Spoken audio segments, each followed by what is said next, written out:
اور وہ ہمیں ہمیشہ تنگ کرتی ہے. اس لیے کہتے ہیں کہ جو لوگ ضمیر والے ہوتے ہیں وہ غلط کر کے چین سے نہیں بیٹھتے.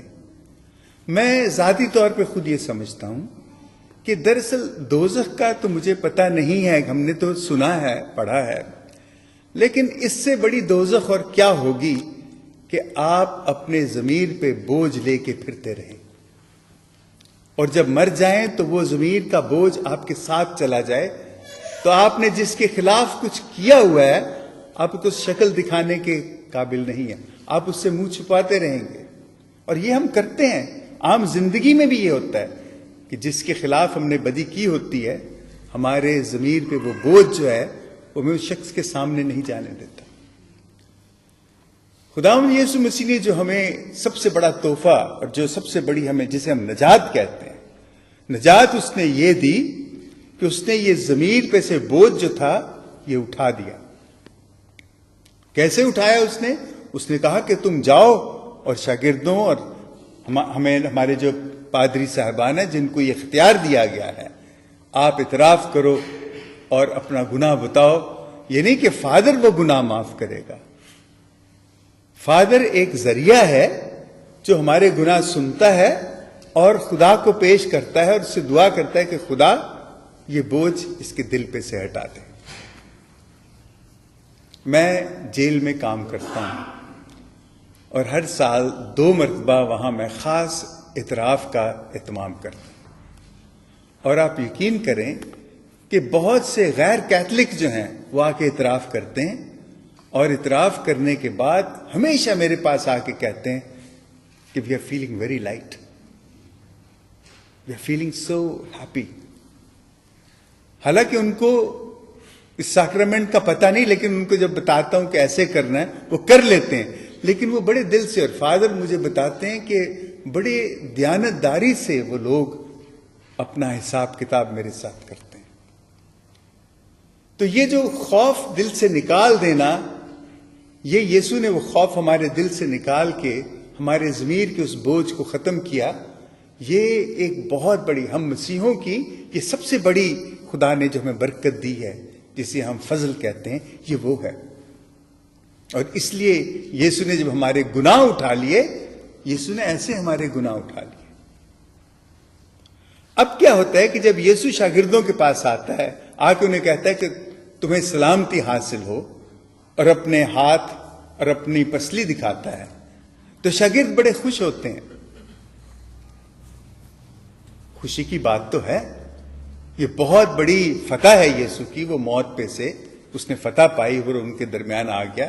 لیکن شاگرد ایک چیز بالکل ان کے ذہن میں نہیں تھی کہ یہ جو فتح لے کے یسوع ان کے سامنے آیا، ان کو یاد نہیں کہ گیتسمنی کے باغ سے لے کے ان تمام عدالتوں اور کوڑے کھانے کے بعد اور صلیب اٹھا کے اس گلگتا پہ جانے کے بعد، مرنے کے بعد، دفن ہونے کے بعد پھر جی کے باہر نکلنا، آپ دیکھیں کہ کتنی مشقتوں کے بعد وہ فتح حاصل کر کے آیا ہے. یہ زندگی کی حقیقت ہے.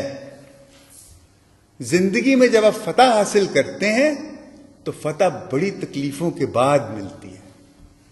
یسوع ان کو یہ بتا رہا تھا کہ تم جو میرے شاگرد ہو، تم جو خدا کی بادشاہی قائم کرنے کے لیے تیار ہو رہے ہو، یقین کرو کہ اس طرح ہوگا، تب جا کے تم فتح یاب ہوگے، تب جا کے تمہیں کامرانی حاصل ہوگی. ابھی پچھلے دنوں ہم نے اپنی 41ویں شادی کی برسی منائی، اور بچوں نے بڑا اہتمام کیا، ہمارے لیے بڑا کھانا وانا بنایا اور بڑے خوش تھے. تو میں نے انہیں یہی بات کی، کیونکہ میں نے یہ انجیل پڑھی تھی تو مجھے یہ خیال تھا کہ دیکھو شاگرد کتنے خوش ہوئے، ان کو پتہ نہیں کہ کتنی تکلیفوں کے بعد یسوع یہاں پہنچا ہے.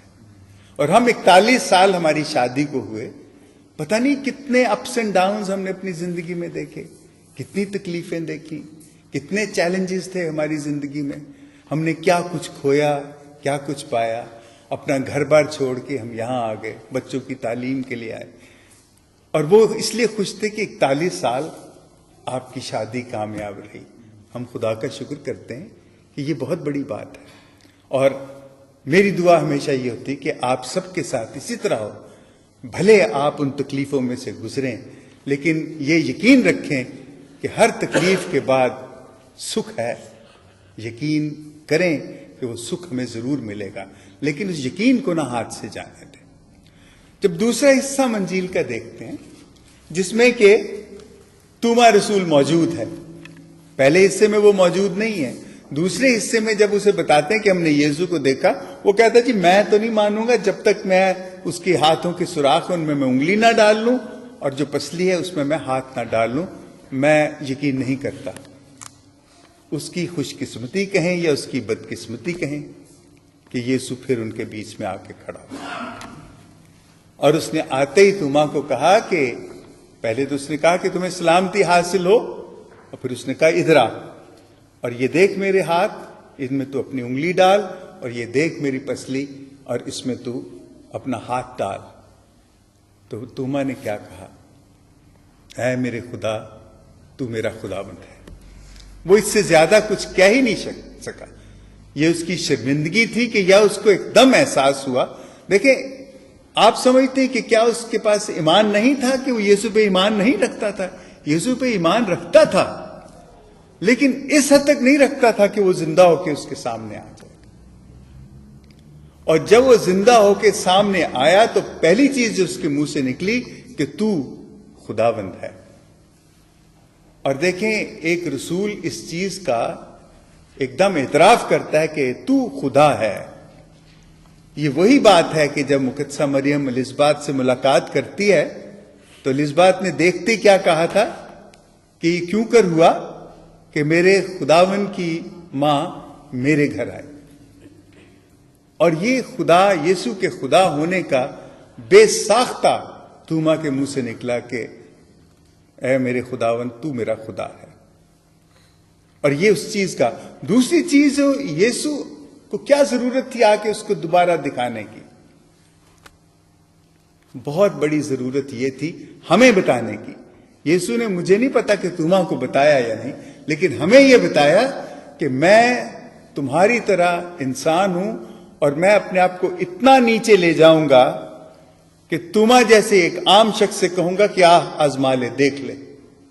اگر وہ اس کو نہ بھی کہتا تو کوئی ضرورت نہیں تھی کہ تو میرے زخموں میں انگلی ڈال. اس نے تو دکھا دیا تھا شاگردوں کو. لیکن دوبارہ آنے کا اس کا مقصد یہی تھا، ہمیں بتانے کے لیے کہ وہ اتنا حلیم ہے کہ وہ توما کی برابری تک نیچے چلا جاتا ہے. اسے کہتا ہے دیکھ. حالانکہ وہ خدا ہے اور اس نے کہا کہ تو میرا خدا ہے. لیکن یسوع نے اپنے آپ کو صرف خدا ہونا، وہ تو ہے، اس سے کوئی دوسرا اعتراض یا کوئی انکار نہیں ہو سکتا، لیکن اس نے یہ ہمیں بتایا کہ وہ ہماری طرح ہمارے ساتھ ہے. تو عزیزو، صرف اتنی سی بات ہے کہ زندگی میں پہلے بھی کہہ چکا ہوں، پھر کہتا ہوں کہ یسوع کی وہ جو زخموں کے نشان ہیں وہ ہمارے سامنے رہنے چاہیے کہ یسوع کس طرح زندہ ہوتا ہے، موت پہ فتح پاتا ہے ان تمام تکلیفوں کے بعد. کبھی زندگی میں قیامت نہیں ہوگی جب تک زندگی میں موت نہیں ہوگی، کیونکہ قیامت ہمیشہ موت کے بعد ہے. سکھ ہمیشہ دکھ کے بعد ہے. سکھ پہلے نہیں آتا. اگر سکھ سے پہلے دکھ آ جائے یا دکھ سے پہلے سکھ آ جائے تو پھر وہ چلتا رہتا ہے سلسلہ. لیکن جب آپ دکھ میں ہوں، یقین کریں کہ سکھ آئے گا، کیونکہ دکھ جو ہے یہ ہمیشہ سکھ کی نشاندہی کرتا ہے، یہ سکھ کی خبر دیتا ہے. اس لیے نا امید نہیں ہونا چاہیے. ٹرسٹ کریں، سرنڈر کریں، بلیو کریں، and you will receive. That's what we say. Trust and surrender and believe and you will receive. اعتبار کریں. آپ اعتبار کریں گے اور جب آپ اعتبار کریں گے تو آپ اپنے آپ کو دے دیں گے. اور جب آپ دے دیں گے، جب آپ سرنڈر کر دیں گے تو آپ اس لیے سرنڈر کرتے ہیں کہ آپ یقین کرتے ہیں، اور جب یقین کریں گے تو خدا آپ کو ضرور دے گا. آمین. باپ اور بیٹے اور روح القدس کے نام